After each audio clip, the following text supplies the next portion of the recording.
បាទផ្លូវចូលទៅចំការរបស់ភ្ញៀវអញ្ចឹងយើងចូលឡានអត់កើតម៉ូតូក៏ចូលអត់កើតជំរឿសរបស់យើងគឺដើរ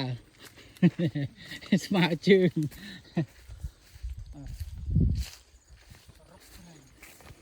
រុកព្រៃ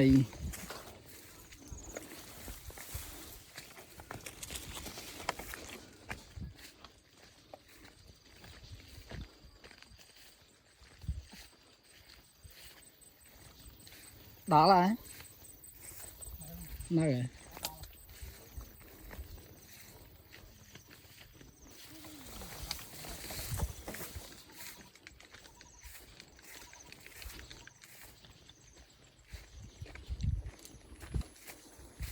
ដល់ចការចន្ទទីប្រកបហើយ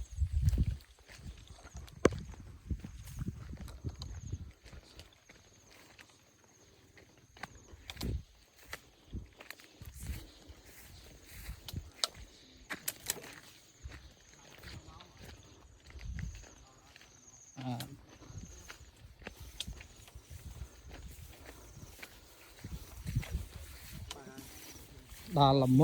រុកព្រៃនេះផ្លូវបាននេះអូនេះលើតាមជើងភ្នំនោះបដ ாய் ការនេះស្អាតមកជុំយ៉ាមានអីស្អាតរបស់គេឃ្លាយពីព្រៃមកស្អាតបដ ாய் នេះអូតាមជើងភ្នំទេសភាពស្អាតបដ ாய் នេះពេលនិយាយអីអែម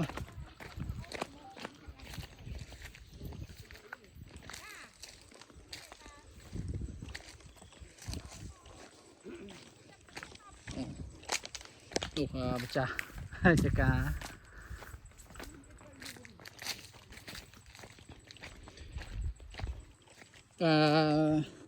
ស្រុកកលេនបងប្អូននេះបាទស្រុកកលេន